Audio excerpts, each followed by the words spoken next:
A divided U.S. Supreme Court has declined to let President Donald Trump's administration withhold payment to foreign aid organizations for work they already performed for the government. This as the Republican president moves to pull the plug on American humanitarian projects around the world, handing a setback to Trump. The court, in a 5-4 decision, upheld an earlier court order that had called on the administration to promptly release funding to contractors and recipients of the grants. That order had originally given the administration until February 26 to disperse the funding, which it had said totaled nearly $2 billion and could take weeks to disperse. For more on this and other Trump matters, let's cross to our correspondent, Nick Harper, who's in Washington, D.C. for us. Nick, so President Trump's celebrations have been short-lived. The Supreme Court has declined, as we've stated there, to let his administration withhold the payment of foreign aid to organizations. Just talk us through that court order.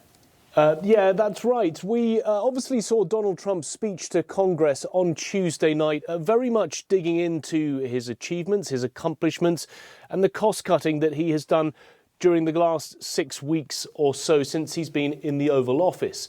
Now, much of that has surrounded the Department of Government Efficiency, the newly created department that has fired staff and has frozen contracts right around the world. Obviously, the big one has been USAID, the US's Agency for International Development. Now, that has frozen about $60 billion worth of international programs, many of them happening on the African continent. But as you mentioned, those celebrations during the speech on Tuesday night, very much short-lived. Now we're into Wednesday morning.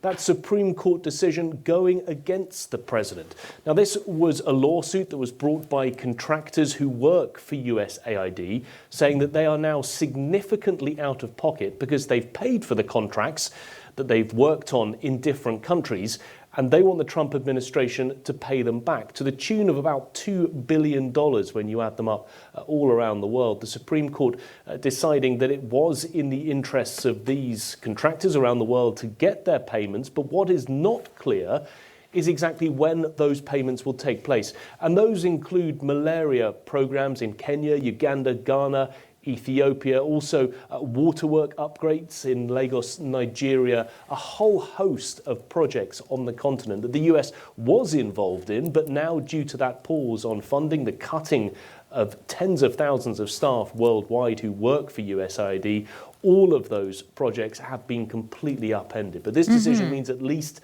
the money, in theory, will flow to the contractors, but we're still not clear when. There'll be another hearing on Thursday for more on this. All right. And then beyond that now, when we go to the Trump address, the Congress, that specific Congress address has been all the talk. As you say, many of what people would have heard is him celebrating some of those wins, the executive orders, but also doubling down on the tariffs. Just give us the salient points of that address from Congress. Yeah, interesting what he had to say on the tariffs, because obviously much action on Tuesday, 25% tariffs against Mexico, against Canada, an extra 10% against China on top of 10% that was put in place last month. Donald Trump making no suggestion in his speech that he was ready to roll those back, instead saying that there would be more tariffs coming. April the 2nd is the date in his diary when we will see reciprocal tariffs against a whole range of countries right around the world. He spoke about that, he spoke about the Ukraine conflict, and he also spoke about trying to put more money into people's pockets. Because remember, that was part of one of his big campaign promises, that he would bring down the cost of living, that he would bring down inflation. There were no real specifics in his speech on how he would help to improve people's pay packets. But the big fear is that with these tariffs, with this international trade war, that's only going to cause inflation to rise and increase the cost of living. So the president has now got that balancing act where he's telling people that he wants to have this war with other countries to raise tariffs against them. But of course, the negative impact may be the higher cost of goods being now passed on to US consumers. Nick, thank you very much for that reportage. That's US correspondent there, Nick Harper, speaking to us from Washington, giving us the very latest.